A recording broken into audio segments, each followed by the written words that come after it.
मायाला बढ़ा के जन भुलावे एवो माया रू माया राखे रे बिना एवो दीवानी माया राखे रे बिना। कैसे मैं बतावा भैया अपन मन की बात, कैसे मैं बतावा राजा अपन मन की बात। कटे नहीं दिन गा पहावन हिरा, कटे नहीं दिन गा पहावन हिरा।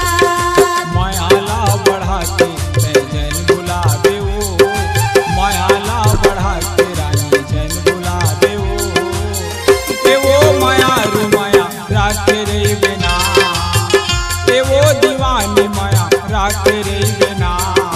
कैसे मैं बतावा भैया अपन मन की बात, कैसे मैं बतावा राजा अपन मन की बात।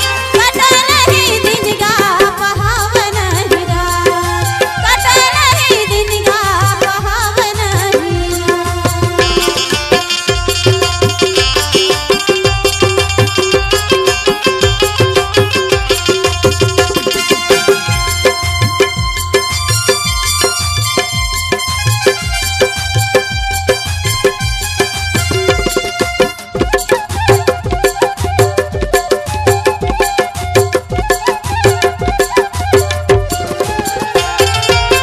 सुरता हयाते बही रही रही के मोला जीव तरस के रानी देखे बिना तोला जीव तरस के बही देखे बिना तोला।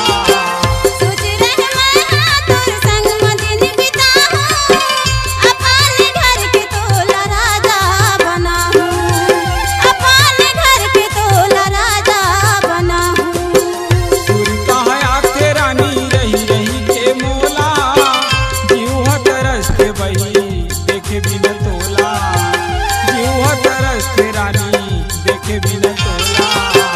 सोच रहे मैं तोर संग मदिन बिताऊं, अपने घर के तोला राजा बनाऊं, अपने घर के तोला राजा बनाऊं।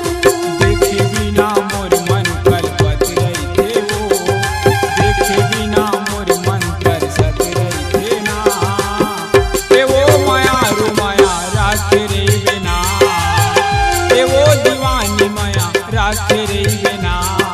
कैसे मैं बतावा भैया अपन मन की बात, कैसे मैं बतावा राजा अपन मन की बात।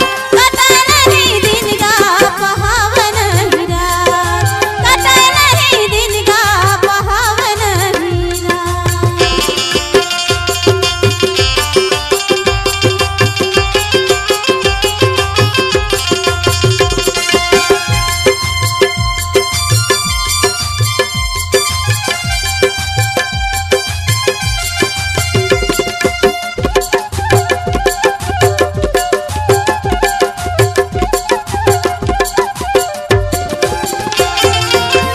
जब ले गए सुबही तय हमला छोड़ के जिंदगी नरक होगे देखे नहीं मुड़ के जिंदगी नरक होगे देखे नहीं मुड़ के। सुरतल कर बदले थाना, बोला जाना राजा आके गौगी तैना, बोला जाना राजा आके गौगी तैना। जब ले गए सुबही तय हमला छोड़ के जिंदगी नरक होगे देखे नहीं मुड़ के जिंदगी नरक होगे देखे नहीं मुड़ के।